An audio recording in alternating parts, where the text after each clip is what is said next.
इस वीडियो में हम गुणनखंड पढ़ेंगे। गुणनखंड क्यों जरूरी है और किस तरह से हम करेंगे यहाँ पे, वो यहाँ पे बहुत इंपॉर्टेंट है। जैसे कि आप ये क्वेश्चन देख सकते हो, अगर आपको इस क्वेश्चन को सोल्व करना है तो यहाँ पे आप देख सकते हो कि इसको आप डायरेक्ट करोगे तो डायरेक्ट आप इसको सोल्व नहीं कर सकते। इसको सोल्व करने के दो तरीके होते हैं हमारे पास। जो सबसे पहला स्टेप है उसके अंदर हमारे पास दो मेथड है।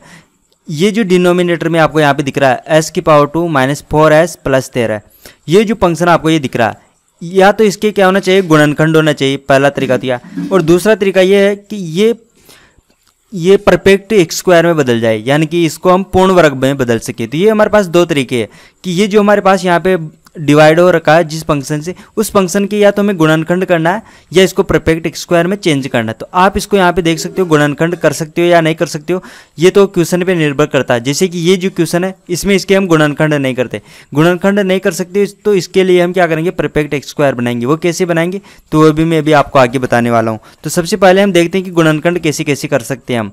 तो यहाँ पे आप देख सकते हो कि ये जो इक्वेशन है यहाँ पे a⁻² - b⁻², तो जब भी ऐसा कोई फंक्शन बनेगा तो हम उसका गुणनखंड इस तरह से कर सकते हैं। और फिर हम दूसरा फंक्शन देखते हैं यहाँ पे, तो आप देख सकते हो a³ + - b³। तो यहाँ पे दो फॉर्मूले हैं, एक प्लस के लिए और एक माइनस के लिए। जब हम यहाँ पे ऊपर प्लस का चिन्ह यूज में लेंगे तो यहाँ पे ऊपर वाला चिन्ह यूज में लेंगे तो a + b हो जाएगा। यहाँ पे हमेशा ही प्लस रहेगा और यहाँ पर है जो माइनस आएगा। तो यहाँ पे हमारे पास पहला सूत्र होगा a³ + b³ = a + b a⁻² + b⁻² - ab। ये हो जाएगा हमारे पास यहाँ पे एक सूत्र। दूसरा सूत्र होगा a³ - b³ = a - b a⁻² + b⁻² + ab। जब हम नीचे वाला चिन्ह यूज में लेते हैं तो सभी जगहों पे हम नीचे वाला चिन्ह यूज में लेते हैं यहाँ पे। तो इस तरह से यहाँ पे क्यूब वाले दो सूत्र हो चुके हैं। दो सूत्र तो हम ये यूज में लेते हैं, और भी इसके अलावा कुछ फॉर्मूले। तो यहाँ पे आप देख सकते हो कि ये जो फॉर्मूला है, ये कब यूज में लिया जाता है, ये परफेक्ट x² बनाने के लिए, यानी कि पूर्ण वर्ग बनाने के लिए यूज में लिया जाता है। तो यहाँ पे आप देख सकते हो कि ये जो अगला वाला फॉर्मूला है यहाँ पे, ये फॉर्मूला a⁻² - 2ab + b⁻², ये भी परफेक्ट x² बनाने में यूज में आता है। तो ये जो यहाँ, इसको हम यहाँ पे यूज में ले सकते हैं। इसके अंदर आप देख सकते हो s⁻² है -4s, तो यहाँ पे इसके जैसा बन रहा है यहाँ पे। तो हम इसको इस रूप से, इस तरह से परफेक्ट x² में बदल कर आगे इसको सोल्व कर सकते हैं। तो इस क्वेश्चन को अभी मैं आपको आगे बताऊंगा कि इसको किस तरह से सोल्व कर सकते हैं। और भी हम आगे देखते हैं हमारे पास। तो यहाँ पे आप देख सकते हो ये जो है क्वेश्चन नंबर 10 है, ये जो चैप्टर है इसका क्वेश्चन नंबर 10 है। वहाँ पे आपको ये क्वेश्चन मिलेगा यहाँ पे p⁻² / p⁻4 + 4a⁻²। तो ये जो क्वेश्चन है, इसको यदि आप गुणनखंड करोगे तो गुणनखंड आप नहीं कर सकते। गुणनखंड नहीं कर सकते हो तो आप कैसे करोगे इसको हम परफेक्ट x² में बनाएंगे। परफेक्ट x² में बनाने का मतलब है कि हम इसको पूर्ण वर्ग बनाएंगे। पूर्ण वर्ग बनाने के लिए देखो यहाँ पे क्या करेंगे, यहाँ पे आप देख सकते हो a⁻² + b⁻² है, तो हम इसको इस तरह से लिख सकते हैं a + b⁻² - ab। हम इस तरह से कर सकते हैं हमेशा। यहाँ पे देखो ये कंसेप्ट कब यूज में लेते हैं हम, जब हमारे पास जो वेरिएबल तो नहीं है यहाँ पे, लेकिन वेरिएबल की तरह हमारा p काम कर रहा है यहाँ पे। तो p की पावर यहाँ पे क्या होनी चाहिए, हमारे पास जो p की पावर है वो सम होनी चाहिए, तब जाके हम ये यूज में लेते हैं। तो p की पावर यहाँ पे आप देख सकते हो सम है, तो हम इसको यूज में लेंगे यहाँ पे, क्योंकि यहाँ पे तो कांस्टेंट होगा। तो कांस्टेंट को तो हम रूट में भी लिख सकते हैं, लेकिन इसको हम रूट में नहीं लिख सकते p को। तो यहाँ पे देखो p की पावर सम होनी चाहिए, p की पावर सम है, और एक हमारे पास इस तरह से यहाँ पे कांस्टेंट है। तो हम यहाँ पे इसको इस तरह से कर सकते हैं a⁻² + b⁻², तो हम यहाँ पे इस तरह से यूज में ले सकते हैं। अब इसका क्या, ये इस तरह से करने का क्या फ़ायदा है, तो यहाँ पे आप देख सकते हो ये इसमें a की तरह काम में आए, तो ये हो जाएगा a⁻² - ये b की, ये रूट में हो जाएगा इस तरह से √ab⁻²। तो यहाँ पे आप देख सकते हो ये जो फॉर्मूला है इसकी तरह से बन जाएगा, और फिर हम इसका गुणनखंड कर सकते हैं। तो इस तरह से हम आगे गुणनखंड करते हैं। तो यहाँ पे आप देख सकते हो ये जो फॉर्मूला है ये काफ़ी इंपॉर्टेंट फॉर्मूला है, इसको यूज में लेंगे। और ये जो दोनों फॉर्मूले हैं ये भी काफ़ी इंपॉर्टेंट फॉर्मूले। तो यहाँ पे आप देख सकते हो a⁻² + b⁻² को आप इस तरह से सोल्व करोगे, और a⁻² - b⁻² को आप इस तरह से सोल्व करोगे। और भी इसके आगे हम देखेंगे। तो यहाँ पे आप देख सकते हो ये जो क्वेश्चन है, यहाँ पे ये क्वेश्चन है, इस क्वेश्चन को आप सोल्व कर सकते हो। यदि आप यहाँ पे देख सकते हो गुणनखंड करना था तो गुणनखंड इसमें पहले से हो रखे हैं। तो गुणनखंड करने के बाद का स्टेप क्या होता है, उसके बाद हम क्या करते हैं, आंशिक भिन्न में बदलते हैं। आंशिक भिन्न में आप कैसे बदलोगे, तो यहाँ पे आप इसको इस तरह से लिखोगे L−1 a/p + 1, फिर यहाँ पे आप करोगे b/p + 2। ये मेथड आपने पढ़ा था 12th के अंदर जब आप इंटीग्रेशन करते थे तो इंटीग्रेशन में हम आंशिक भिन्नों का इंटीग्रेशन करते थे, तो यहाँ पे भी हम इसको आंशिक भिन्नों में बदल सकते हैं, लेकिन यहाँ पे ए और बी ज्ञात करना पड़ता है। तो ए और बी ज्ञात करना आपने 12th में सीखा था। मैं यहाँ पे आपको एक शॉर्ट मेथड बताऊंगा ए और बी ज्ञात करने का। दोनों प्रोसेस बताऊंगा कि ए और बी आप कैसे ज्ञात कर सकते हो। यदि यहाँ पे आप ए और बी ज्ञात करना चाहो तो आप यहाँ पे देखो आपने क्या किया है, यहाँ पे 1/p+1 ये है इस साइड में, और यहाँ पे p+2 इसको आपने इस तरह से लिखा है a/p+1, और फिर यहाँ पे लिखा आपने b/p+2, ये आपने इस तरह से किया है इसको। तो यहाँ पे आप क्या करोगे, इस तरह पे आप क्या करोगे, गुणनखंड ये लघुत्तम लोगे। तो लघुत्तम लेने के बाद आप इसको सोल्व करोगे तो यहाँ पे आपको इस तरह से मिलेगा a/p+2 प्लस b/p+1, और इसके यहाँ पे लघुत्तम लिया आपने, तो लघुत्तम लेने के यहाँ पे आपको मिलेगा p+1 और यहाँ पे मिलेगा p+2, यहाँ पे इस तरह से मिलेगा। तो यहाँ पे आप देख सकते हो यहाँ पे भी p+1 है और यहाँ पे p+1 और p+2 है, तो ये तो कैंसिल हो जाएगा यहाँ से, तो ये कैंसिल हो जाएगा। तो इस साइड में आपको क्या मिलेगा, 1 बचेगा इस साइड से, तो और इस साइड से 1 बच गया, और यहाँ पे इक्वल की साइड में यहाँ पे ये इक्वेशन बचेगा केवल ऊपर वाला। तो यहाँ पे इस साइड में केवल ये बचा a/p+2 और फिर यहाँ पे प्लस b/p+1, ये इस तरह से बचा है। अब यहाँ से आप a और b ज्ञात कर सकते हो। ये कैसे ज्ञात करेंगे, तो यहाँ पे आप इस इक्वेशन को देख सकते हो। यदि आप p का मान यहाँ पे -2 पुट करो, यदि आप इसके अंदर p का मान -2 पुट करोगे तो ये तो 0 हो जाएगा, और यहाँ से केवल आपको b का मान मिलेगा। तो यहाँ से आपको क्या मिलेगा, b का मान मिलेगा। फिर एक दूसरा स्टेप है कि हम यहाँ पे p का मान -1 पुट करें। p का मान यदि हम -1 पुट करेंगे तो आप देखोगे ये 0 हो जाएगा यहाँ पे, तो यहाँ पे आपको क्या मिलेगा, a का मान मिल जाएगा। तो इस तरह से हमें a का मान मिलेगा। तो इस तरह से a और b का मान हम प्राप्त करते हैं। तो ये तो क्या है कि लेंथी प्रोसेस है। मैं आपको एक शॉर्ट प्रोसेस बताता हूँ यहाँ पे। तो शॉर्ट में हम a और b का मान हम कैसे ज्ञात करेंगे, तो यहाँ पे आप देख सकते हो हमारे पास ये जो फंक्शन था इसको हम इस तरह से लिखेंगे। ये जो फंक्शन है इसको हम इस तरह से करते हैं। यहाँ पे हमारे पास ये जो ऊपर आएगा, ऊपर a लिखते हैं हम, तो a नहीं लिखेंगे हम, केवल p+1 इस तरह से नीचे लिखेंगे। फिर यहाँ पे दूसरा भी लिख देंगे हम p+2, हम केवल इतना सा करेंगे। इसके बाद देखो क्या करना है, यहाँ पर क्या करेंगे, यहाँ पर आप देख सकते हो यहाँ पे क्या है, p+1 है, तो इसको आप 0 कर दो। तो 0 करने के बाद हमें क्या मिलेगा, p का मान मिलेगा -1। तो ये जो फंक्शन है इसके अंदर p का मान पुट करो आप, तो यहाँ पे हम p का मान पुट करेंगे, लेकिन हम किसको छोड़ेंगे, यहाँ पे देखो p+1 को हमने 0 किया था, तो हम इस पद को यहाँ से छोड़ देंगे।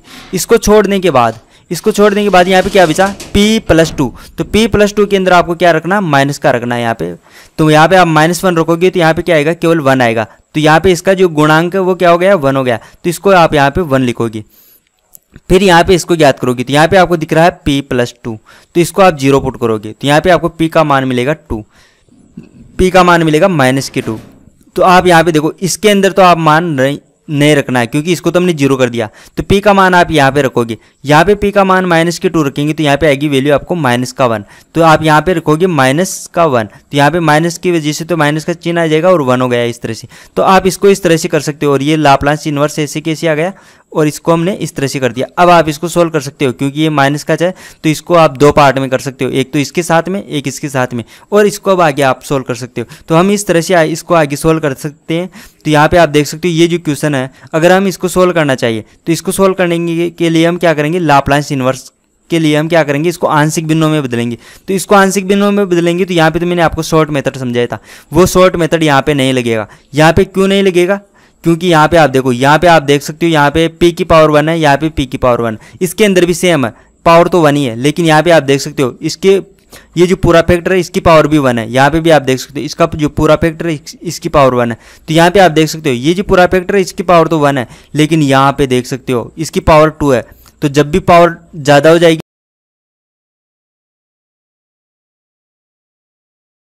अब मैं यहाँ पे आपको p का ये जो आंशिक भिन्न में बदलना सिखाऊंगा यहाँ से। तो ये जो आंशिक भिन्न में बदला है उसका मैं आपको शॉर्ट तरीका बताऊंगा कि बहुत आसान तरीके से आप कैसे बदल सकते हो। तो यहाँ पे आप देख सकते हो हमारे पास जो क्वेश्चन है वो इस तरह से है, p -2, p -3 और -2, और इसके डिवाइड में आ रखा हमारे पास p -1, p -2 और इसकी पावर 2 आ रखा है। तो इसको आंशिक भिन्न में बदलना है तो हम क्या करेंगे, इस तरह से करेंगे। यहाँ पे जितना भी लिखा हुआ है नीचे उन सबको लिखेंगे। यहाँ पे आप देख सकते हो p लिखा हुआ है, फिर दूसरी बार में लिखा हुआ है p -1 लिखा हुआ है, फिर आगे लिखा हुआ है p -2 लिखा हुआ है, फिर ये 2 पावर लिखी हुई, इसको 2 बार लिखेंगे हम। तो यहाँ पे p माइनस के 2, क्योंकि यहाँ पे जितनी पावर होती है उतनी बार लिखते हैं। तो सबसे पहले 1 पावर के साथ में लिखते हैं, फिर अगली पावर जितनी पावर होती है वहाँ तक जाते हैं लिखते हुए। तो यहाँ पे 2 पावर तक हमने लिख दिया। अब आप देख सकते हो इनके साथ में कुछ ऊपर भी आना चाहिए। तो इनके साथ में ऊपर गुणांक क्या आएगा तो वो पता करेंगे हम। तो वो पता करने का सबसे आसान तरीका क्या है, इसका ज्ञात करेंगे हम। तो इसके नीचे क्या लिखा हुआ, यहाँ पे क्या लिखा हुआ, p लिखा हुआ है। तो p का मान 0 कब होगा, जब p का मान हम 0 पुट करेंगे। तो ये जो इक्वेशन है यहाँ पे, इसमें p का मान 0 पुट कर दो, लेकिन ध्यान रहना चाहिए p का मान आपको नीचे 0 पुट नहीं करना, यानी कि p का मान यहाँ पे आप पूरा पुट करोगे, लेकिन इसके लिए सोल्व कर रहे हैं हम, इसके लिए। तो इसका मान आप 0 पुट नहीं करोगे, इसके लिए नहीं पुट नहीं करना। तो p का मान पुट करता हूँ, तो यहाँ पे देखो p का मान 0 करेंगे तो ये पूरा पद यहाँ पे 0 हो जाएगा। तो ऊपर क्या बचेगा, -2। तो ऊपर तो बचेगा -2, नीचे क्या बचेगा, इसमें नहीं रखना, केवल इसमें रखेंगे। p का मान 0 रखेंगे तो -1, तो ये आएगा -1। फिर यहाँ पे p का मान 0 पुट करेंगे तो ये हो जाएगा 4, तो यहाँ पे लिख दिया हमने 4। तो आप देख सकते हो माइनस माइनस कैंसिल हो जाएगा, 2 से ये कैंसिल होगा 4, तो 1/2। तो यहाँ पे क्या आएगा 1/2। तो यहाँ पे इसका गुणांक क्या आएगा 1/2। तो 1 तो ऊपर आ गया और 2 नीचे आ गया, तो 1/2 हो गया यहाँ पे। फिर आगे हम इसको सोल्व करेंगे। तो इसके लिए हम क्या करेंगे, p-1 इसको क्या करेंगे 0। तो यहाँ पे p इक्वल टू क्या आ गया आपके पास 1। तो ये जो पूरा फंक्शन है इसमें p का मान 1 पुट करना है, लेकिन ये जो है इसको छोड़ना है, इसके अंदर नहीं करेंगे क्योंकि इसके करने से अपरिभाषित हो जाएगा। तो इसको छोड़ के बाकी सभी जगह पे करेंगे क्योंकि अपरिभाषित नहीं करना है हमें। तो यहाँ पे p का मान 1 पुट करेंगे, आप देख सकते हो 1 पुट करना है हमें। तो यहाँ पे 1 पुट करूंगा ऊपर, तो ऊपर क्या हो जाएगा, यहाँ पे 1 हो जाएगा। यहाँ पे 1 पुट करेंगे तो माइनस का 1 हो जाएगा, तो ऊपर तो क्या होगा यहाँ पे -1। फिर यहाँ पे 1 पुट करेंगे तो -2 हो जाएगा, तो -1 -2, तो यहाँ पे जाएगा -1 और फिर हो जाएगा -2 और फिर आगे दिया हुआ -2। तो यहाँ पे आप देखोगे तो ये तो 0 हो गया है, तो ऊपर वाला 0 हो गया, ऊपर वाला 0 हो गया, इसका मतलब नीचे कुछ भी है ये तो 0 होगा। तो 0 हो गया तो यहाँ पे इसका मान 0 हो गया। तो 0 प्लस का हो या माइनस का हो कोई फर्क नहीं पड़ता, तो यहाँ पे प्लस लगा दिया हमने। फिर यहाँ पे इसको सोल्व करेंगे, तो इसको सोल्व नहीं कर सकते हम। क्यों नहीं कर सकते, तो यहाँ पे आप देख सकते हो यहाँ पे हमारे पास सेम पद p-2, यहाँ पे p-2 है, लेकिन बड़ी घात वाला कौन सा है, तो बड़ी घात वाले को देखेंगे। बड़ी घात वाला ये है, तो इसका लिए करेंगे हम सोल्व। तो यहाँ पे देखो p-2 ये कब 0 होगा, जब p का मान हमारे पास 2। तो p का मान 2 रखेंगे हम। तो यहाँ पे p का मान 2 रखेंगे, लेकिन यहाँ पे नहीं रखना है। क्यों नहीं रखना है, क्योंकि यहाँ पे रखने से अपरिभाषित होता है। तो p का मान 2 पुट करेंगे, देखो यहाँ पे p का मान 2 पुट करेंगे तो ये तो 0 हो जाएगा। तो यहाँ पे क्या बचेगा -2, तो ऊपर तो क्या आ गया -2 आ गया। नीचे भी p का मान 2 रखेंगे, तो यहाँ पे देखो p का मान 2 रखेंगे तो यहाँ पे तो हो जाएगा 2। यहाँ पे p का मान 2 रखेंगे तो 2 - 1, तो क्या हो जाएगा 1 हो जाएगा ये। और यहाँ पे तो रखना ही नहीं है क्योंकि ये तो अपरिभाषित बना देगा। तो यहाँ पे क्या होगा, देखो 2 से 2 कैंसिल हो जाएगा तो -1। तो यहाँ पे हमारे पास माइनस तो यहाँ पे आ गया और 1। तो यहाँ पे आपको देखो ये सब मिल चुके हैं, केवल आपको एक ही वैल्यू ज्ञात करना बाकी है, यहाँ पे जो आएगा। अब यहाँ पे क्या आएगा वो हम डायरेक्ट पता नहीं कर सकते, तो हम क्या करेंगे, यहाँ पे एक कॉन्स्टेंट ले लेते हैं। यहाँ पे मैंने एक कॉन्स्टेंट ले लिया, मान लो एक कॉन्स्टेंट ले लिया हमने यहाँ पे। तो ए ज्ञात करना अब हमें, तो ए कैसे ज्ञात करेंगे, तो यहाँ पे कुछ नहीं पता तो यहाँ पे प्लस का चिन्ह मान लेते हैं हम कि यहाँ पे प्लस का चिन्ह आएगा। अब ए ज्ञात करना तो हम क्या करेंगे, p का कुछ भी मान रख दो इस इक्वेशन में, लेकिन p का ऐसा मान रखना है कि ये अपरिभाषित नहीं हो। देखो p का मान 0 नहीं रख सकता, 0 रखने से ये अपरिभाषित हो जाएगा। p का मान 1 भी नहीं रख सकता क्योंकि 1 रखने से ये अपरिभाषित होगा। 2 भी नहीं रख सकता, तो मैं क्या करूंगा p का मान 3 रख देता हूँ। तो इस पूरी इक्वेशन में p का मान 3 रखता हूँ। तो यहाँ पे आप देख सकते हो यहाँ पे p का मान 3 रखेंगे तो ये तो 0 हो जाएगा, तो ऊपर क्या बचेगा -2, तो ऊपर तो -2 आ गया। अब यहाँ पे p का मान 3 रखेंगे तो यहाँ पे आएगा 3, और फिर यहाँ पे आप देख सकते हो p का मान यहाँ पे 3 रखूंगा तो आएगा 2। यहाँ पे p का मान 3 रखेंगे तो 1 आएगा, 1 की पावर 2, तो कुछ भी फर्क नहीं पड़ता ऐसे कैसे आएगा। अब यहाँ पे भी देखो p का मान हम रखेंगे 3 तो ये हो जाएगा 1/6। फिर यहाँ पे देखो ये तो हो गया 0 प्लस a/p का मान हम क्या रखेंगे 3 - 1, तो ये तो 1 हो गया यहाँ पे। फिर यहाँ पे देखो माइनस p का मान 3 पुट करेंगे तो ये तो क्या हो जाएगा 1 हो जाएगा, तो 1 हो जाएगा, ये माइनस का 1 हो गया इस तरह से। तो यहाँ से देखो a का मान मिल जाएगा हमें। तो a का मान देखो कैसे आएगा, यहाँ पे देखो ये हो जाएगा -2/6 हो गया, और ये इधर नेगेटिव प्लस का तो इस साइड में आएगा तो -1/6 हो जाएगा, और यहाँ पे -1 हो तो इस साइड में क्या आ जाएगा प्लस का हो जाएगा 1, तो इस साइड में a बच गया, तो a का मान मिलेगा अब इसको सोल्व करने पर। तो यहाँ पे आप देख सकते हो इसको सोल्व करेंगे हम, तो इसको सोल्व कर देता हूँ मैं इस साइड में, यहाँ पे सोल्व कर देता हूँ यहाँ पे। तो यहाँ पे आप इसका लघुत्तम लोगे तो आपको क्या मिलेगा, -6 -1 +6 और डिवाइड 6, क्योंकि लघुत्तम लेंगे तो यही मिलेगा आपको, और यहाँ पे ए बच गया आप। अब तो आप यहाँ पे देख सकते हो यहाँ पे क्या क्या वैल्यू मिल रही है आपको, -3 और माइनस ये +6, तो ये क्या हो जाएगा 3 हो जाएगा। 3/6 क्या हो जाएगा, हाफ हो जाएगा, यानी कि 1/2 ए। एक का मान आपको क्या मिला 1/2, तो यहाँ पे आप देख सकते हो एक का मान 1/2 हो जाएगा। तो ये 1 तो यहाँ पे आ गया और 2 आ गया नीचे यहाँ पे। तो आप देख सकते हो ये इक्वेशन है यहाँ पे 1/2p, तो 1/2p यहाँ पे दिख रहा, 1/2p-1 p-2 है सॉरी, तो 1/2p-2 ये तो 0 हो गया इसको, तो यहाँ पे आप देख रहे हो ये नहीं मिल रहा आपको। फिर यहाँ पे आप देख सकते हो -1/p-2 तो 1/p-2, तो ये इक्वेशन इस तरह से आई है। तो ये आंशिक भिन्न में बदलने का बहुत आसान तरीका था, इससे आसान और नहीं हो सकता, जितना आसान हो सकता था मैंने आपको बता दिया। यहाँ पे ये जो क्वेश्चन है इस क्वेश्चन को मैं आगे एक्सप्लेन कर देता हूँ कि इसको कैसे सॉल्व करेंगे हम। तो यहाँ पे आप देख सकते हो यहाँ पे हमारे पास ये क्या है, इसको हमें चेंज करना है। तो कैसे चेंज करेंगे यहाँ पे आप देख सकते हो, तो यहाँ पर हमारे पास ये फंक्शन इस तरह से है s+2/s⁻2 -4s+13, ये इस तरह से। तो हम इसको चेंज करेंगे, चेंज कैसे करेंगे, तो यहाँ पे आप देख सकते हो s+2 को तो हम सेम रखेंगे, यहाँ पे ये नीचे वाला फंक्शन है इसको चेंज करना है। तो मैं ये इक्वेशन यूज में लेके इसको चेंज करूँगा। यहाँ पे देख सकते हो आप s⁻2 है, फिर यहाँ पे आप -4s और यहाँ पर आप कर सकते हो +4 +9, इस तरह से कर सकते हो यहाँ पे। तो यहाँ पे आप देख सकते हो ये परफेक्ट स्क्वायर बन जाएगा यहाँ से लेकर यहाँ पे तक।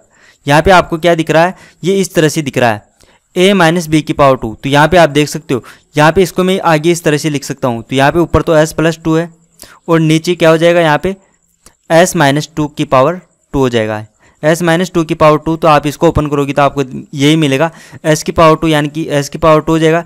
फिर -2ab, तो यहाँ पे भी आप इस तरह से करोगे तो आपको क्या मिलेगा 4s मिलेगा।